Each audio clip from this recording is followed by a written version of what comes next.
After dedicating 12 years to my father's business, I finally brought its value to $100 million. During a family dinner, my dad turned to me with a smile and announced, "Your brother will take over now." My heart plummeted, but I managed to return his smile. The following morning, I set about making sweeping changes. I can still picture my father's beaming face that evening, his hand resting proudly on my brother's shoulder, as if he had already decided long before uttering the words that would alter everything. "Your brother will take over now." I felt a wave of despair wash over me, but years of practice kept my expression neutral.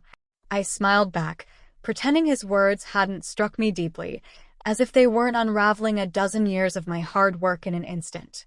The dining room buzzed with the sound of clinking glasses and the soft murmur of conversations among extended family and close business partners. This was more than just a family gathering. It was a celebration, a moment meant to recognize all we had achieved, everything I had achieved. My father founded Supreme Logistics when I was just a child, a small logistics company that barely survived its early days. I grew up witnessing his struggles to keep it afloat, working late into the night, sacrificing family trips, always pursuing one more contract to stay above water. When I turned 24 and graduated from business school, he finally allowed me to step in, though I had to fight hard for that chance. And I didn't just step in.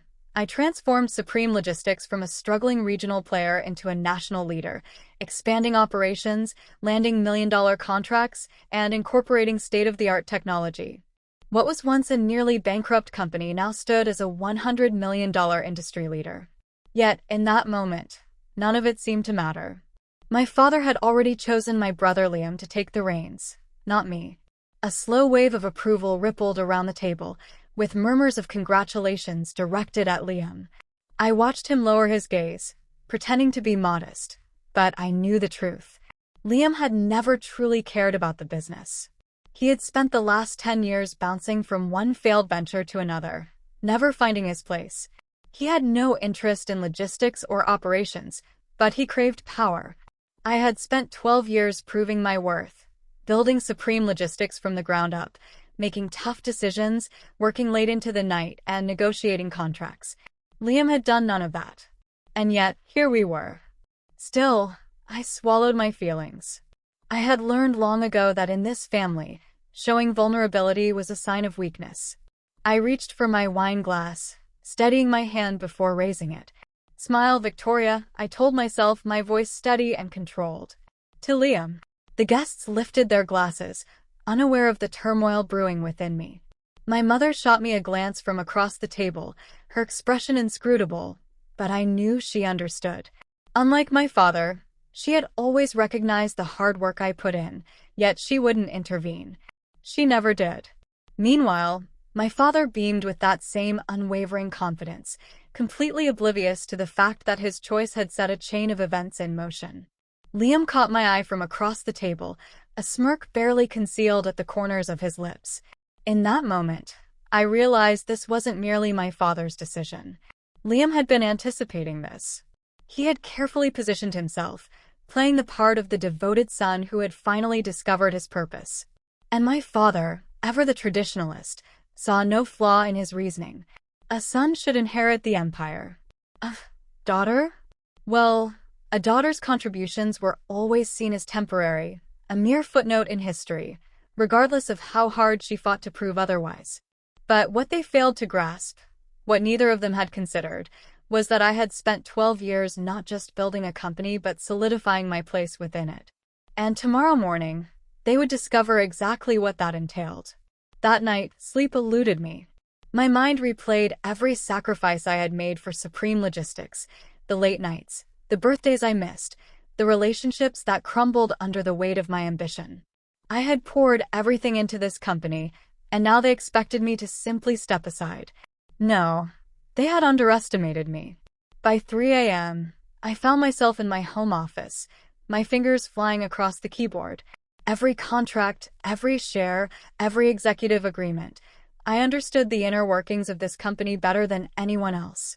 Liam believed he was walking into a seamless transition, that by next week, his name would adorn the office door, his position assured. What he didn't realize was that while my father was busy with public appearances and my brother was busy pretending to learn the business, I had been securing something far more crucial: control. At precisely 8:45 a.m., I entered the headquarters of Supreme Logistics, just as I had for the past 12 years. The same walls, the same polished floors, the same hum of productivity as employees settled into their routines. But today was different. Today, I wasn't just walking into my office. I was stepping onto a battlefield. The reception area was unusually silent, the kind of silence that precedes a storm. They knew. The whispers had already begun. The news of my father's announcement at dinner had spread like wildfire. Employees glanced at me with uncertain expressions, avoiding direct eye contact, unsure of where their loyalties should lie. I didn't acknowledge them. I walked with purpose, my heels clicking against the marble floors, my posture resolute. Never let them see you falter.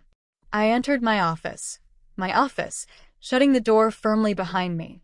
I had exactly 15 minutes before my father and Liam arrived, believing they would step into their new roles as CEO and heir apparent. 15 minutes before everything they had planned would come crashing down around them. I settled into my chair, taking a deep breath before powering on my computer. The screen flickered to life, revealing a list of confidential documents and contracts, files they had never thought to examine, ones they assumed were inconsequential. I navigated to my ownership records, my fingers hovering over the keyboard for a moment before I clicked on the file labeled Executive Shareholders Agreement. Then I waited. At exactly 9 a.m., a sharp knock echoed at my door. I didn't bother to respond. The door swung open, and in strode my father and Liam, both radiating confidence. My father's innate, Liam's carefully crafted. My father entered like a king surveying his realm, while Liam, clad in an expensive navy suit, flashed me a smug, victorious grin. It took all my restraint not to laugh. "Victoria," my father said in his usual commanding tone, as if he were doing me a favor by acknowledging my presence. "I assume you're aware of the transition taking place today." "Transition?" I echoed, feigning confusion. Interesting choice of words. "Yes, I'm aware." "Good," my father continued, nodding as if we were all in agreement. "Liam will be stepping in as the new CEO. We'll need you to assist with the handover, help him get acquainted with the operations before you officially move on." I raised an eyebrow. "Move on?" My father's expression tightened with irritation. He was accustomed to my compliance, my ability to quietly fall in line. He wasn't ready for this. "Victoria," he said, his voice strained, as if addressing a child, "this isn't up for discussion. We've already made our decision." I smiled then, a slow, knowing smile. "Oh, I know, Dad," I replied softly.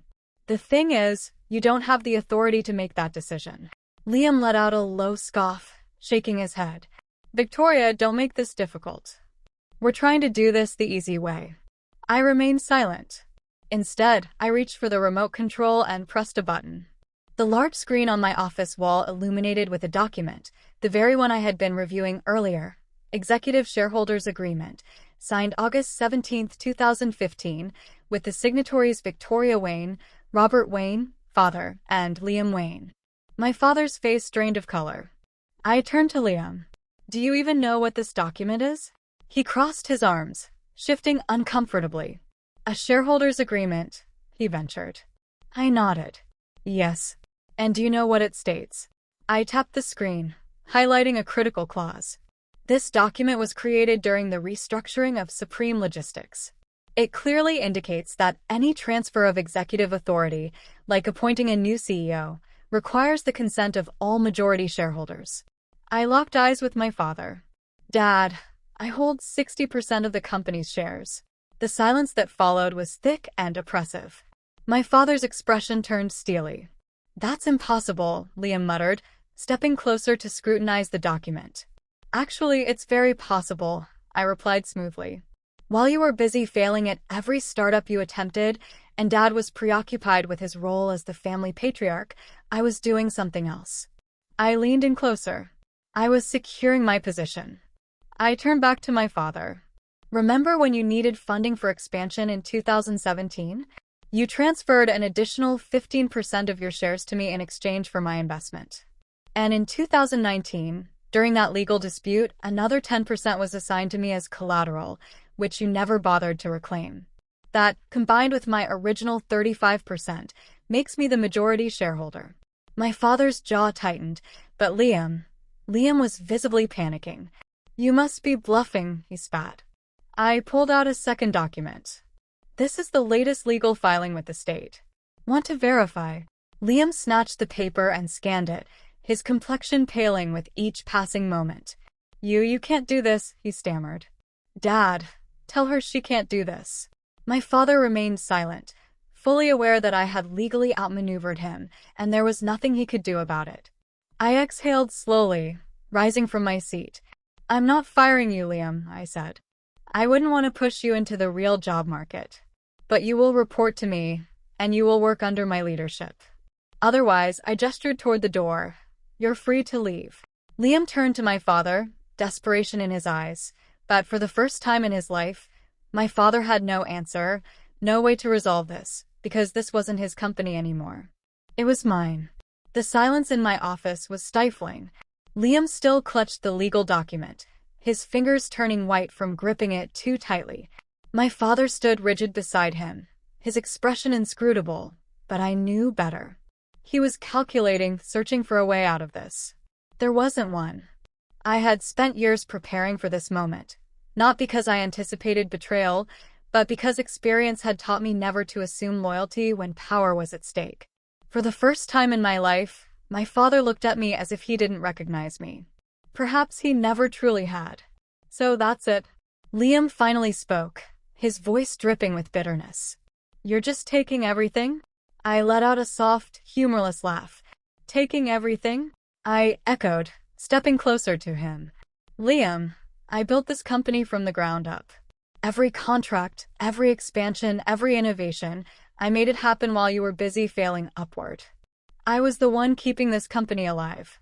So no, I'm not taking anything. I leaned in slightly. I'm simply reclaiming what's already mine. Liam's face contorted with anger, but he had no counter-argument. He knew I was right. And worse, so did my father. He had spent years believing that bloodline mattered more than capability, that his son would inherit what was rightfully mine. He had underestimated me, and now he was facing the consequences of that error. My father finally broke the silence. You're making a mistake, Victoria. His voice was calm and measured, but I could detect the strain beneath it. A family should stick together. Do you really want to burn this bridge? I met his gaze directly. Dad, I said slowly, you burn this bridge the moment you made your decision without me. His lips pressed into a thin line. Business is bigger than just one person. We can find a solution that works for everyone. I tilted my head slightly, feigning contemplation.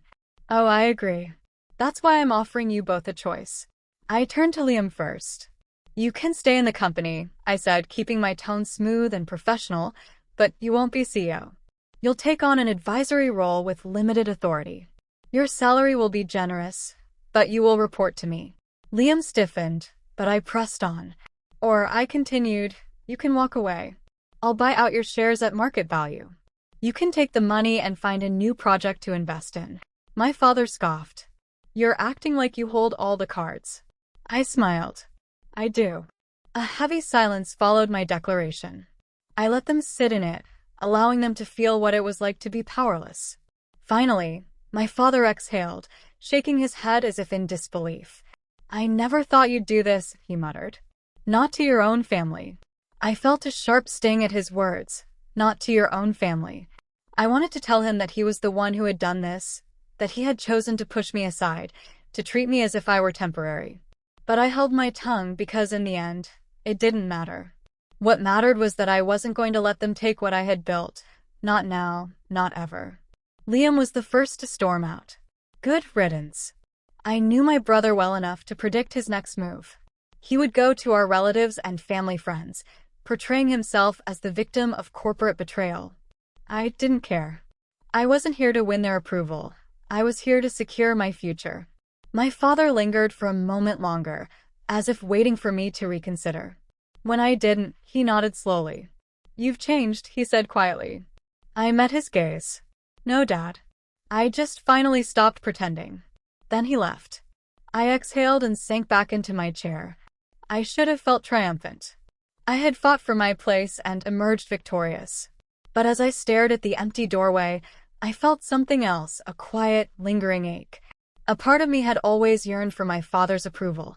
Some small, desperate part of me had believed that if I worked hard enough, if I proved myself time and again, he would finally see me. But the truth was, he had never truly looked. And now he had no choice but to see me for who I really was, not just his daughter, not a temporary stand-in, but the true leader of Supreme Logistics. I turned back to my computer, shifting my focus. I had spent 12 years building this company. Now, I would dedicate the next 12 to making it untouchable. My father and brother had tried to take everything from me, but in the end, they were the ones who lost everything. For the first time in 12 years, my office felt empty, no phone calls from my father, no passive-aggressive emails from Liam, just silence. But silence didn't equate to peace. It meant the battle had begun. I knew my father wouldn't walk away quietly, and Liam, he would fight tooth and nail to reclaim what he believed was his birthright. I wasn't naive enough to think this was over. It had only just begun. By the next morning, I could already sense the undercurrent of unease within the company. Employees who had greeted me with confidence last week now seemed hesitant, as if afraid to take a side. A few department heads avoided making eye contact. I understood what was happening. My father and Liam were working the Whisper network. Old family friends, board members, senior executives. They were sowing doubt, painting me as cold, ruthless, and disloyal. Liam had fully embraced the role of the wounded son, betrayed by his own sister. I could picture him now, sitting in some upscale restaurant, feigning sorrow as he recounted to our investors how I had stolen the company right from under him. And my father, he wouldn't need to say much. Just a heavy sigh, a shake of his head, and the carefully chosen words, "I only ever wanted the best for my children." It was a calculated and dangerous strategy because if they succeeded in turning my board members and top executives against me, they could push me out of my own company, or at the very least, make my leadership untenable. I wasn't about to let that happen. That afternoon, I called an emergency executive meeting. As I entered the boardroom, I could feel the tension in the air. Half the room avoided my gaze, while the other half scrutinized me closely, waiting for me to falter. I took my place at the head of the table, my place. "Let's not waste time," I said, my voice steady. "I know there have been discussions behind closed doors, over drinks, in hushed tones. I also know that some of you are questioning whether my leadership is sustainable." A few people tensed. No one spoke. I tapped my fingers against the polished wood table. "Let's clarify that now." I pulled up a presentation on the screen behind me. Numbers, data, facts. I built this company from a struggling regional business into a $100 million industry leader. Over the last 5 years, under my leadership, we've experienced a 300% increase in revenue and expanded into 6 new markets. I turned to the CFO, Paul. "Do we have a single financial indicator suggesting this company is in trouble under my leadership?" Paul hesitated, then shook his head. "No. In fact, projections indicate another 20% growth in the next quarter." I nodded. "So let's be honest about what's happening here." I leaned forward. "My father and brother aren't upset because the company is struggling. They aren't upset because I'm failing as a leader. They're upset because they expected me to step aside and let Liam take over, regardless of qualifications, regardless of results." The room was charged with tension. Then I dropped the real bombshell. "I also know that some of you have been contacted in the last 24 hours, offered incentives to advocate for my resignation." I tilted my head slightly. "If anyone here would like to disclose those conversations now, this is your opportunity." A few people shifted uncomfortably. After a long pause, one of the senior executives cleared his throat. "I received a call," he admitted. "From your father. He mentioned he was considering making an official appeal to the board." I nodded, unfazed. "And did he offer anything in exchange for your support?" A pause followed, then a slow nod. "There it is," I exhaled, rising from my seat. "My father built this company," I stated. "I won't discredit that. But I've taken it further than he ever could, and I will not allow him to manipulate it from the outside." I let my voice drop slightly, controlled and menacing. If he wants a fight, he'll get one. I gathered my papers, locking eyes with each executive. If anyone here believes my father and brother deserve control, now is the time to make your move. Silence enveloped the room. No one stirred. Good, I said, turning to leave, my head held high. This wasn't just about retaining my company. It was about ensuring they never thought they could take it from me again. That night, I made my own call, not to a board member or an investor, but to the media. By morning, the business section of every major news outlet blared the same headline: Power shift at Supreme Logistics. Victoria Wayne outmaneuvers family in boardroom battle. I had made my move. Now it was their turn. And I was ready. The morning after my story hit the press, my inbox exploded. Emails, missed calls, messages from journalists, investors, and board members. Some were supportive, some cautious, but most had one question in common. Is it true? I let them wait.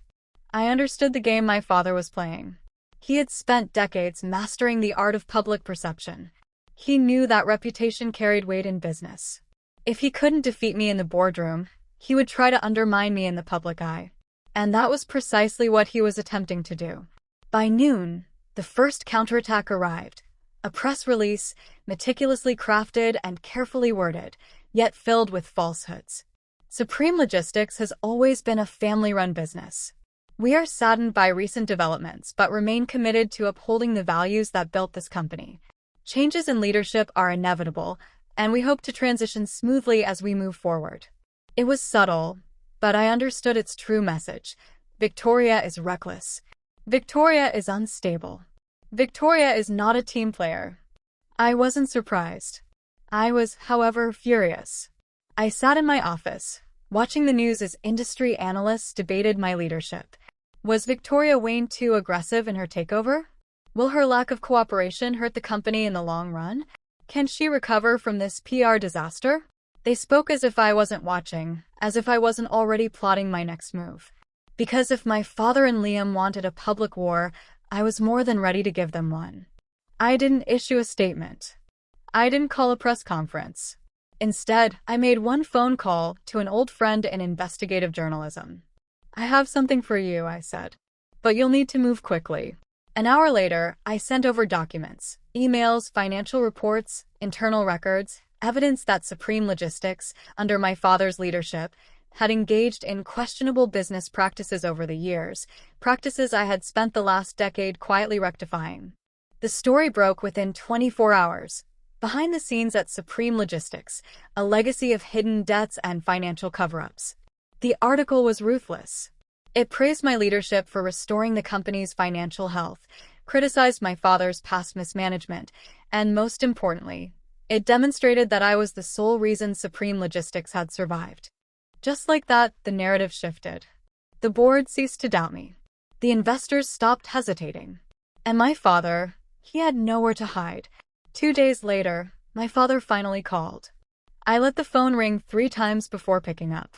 Victoria, he said, his voice taut. We need to talk. I leaned back in my chair. Do we? Silence. Then finally a sigh. You didn't have to do that. I let out a small laugh. Neither did you. This company was supposed to be a legacy, he said. For the family. For both of you. I felt a familiar pang. A small, foolish part of me had once wanted that too. But not anymore. Dad, I said quietly, if you wanted me to protect the legacy, you should have trusted me with it. Instead, you tried to take it from me. Another long silence hung in the air. Then he asked, almost reluctantly, what happens now? I exhaled slowly. Now, I make sure they can never touch my company again. The war was over. My father had lost. Liam had vanished. And I had emerged victorious. But as I sat in my office, gazing out at the city skyline, I felt no satisfaction, no triumph, just emptiness. I had spent 12 years fighting for Supreme Logistics, building it, protecting it, making it stronger than ever before. Yet, the cost of that victory weighed heavier than I had anticipated. Because while I had secured my position, I had lost something else along the way: my family. The next day, I walked into the office as if nothing had changed. But everyone knew the truth. The whispers had ceased. The doubt had dissipated. I was no longer just Victoria Wayne, the CEO. I was Victoria Wayne, the woman who had outmaneuvered her father and brother and emerged on top. Some respected me for it. Some feared me for it. And some still waited for me to fall. I let them wait. At noon, my father and I met in the conference room for what would be our final discussion. He looked tired, older, as if the weight of what had transpired had finally settled on his shoulders. I waited for him to speak first. When he finally did, his voice was quieter than I had ever heard it. "I'm retiring," he said simply. Effective immediately. I didn't react. I had anticipated this. "I'll sell my remaining shares," he continued. "I'll keep a small percentage as an investor, but I won't be involved anymore." I studied him carefully. "And Liam?" His jaw tightened. "He's gone," my father admitted. "Took the buyout. He won't be back." A part of me had known it would end this way. Liam had never been strong enough to fight his own battles. Once it was clear he had lost, he had done what he always did, run. Still, hearing it out loud made something inside me ache.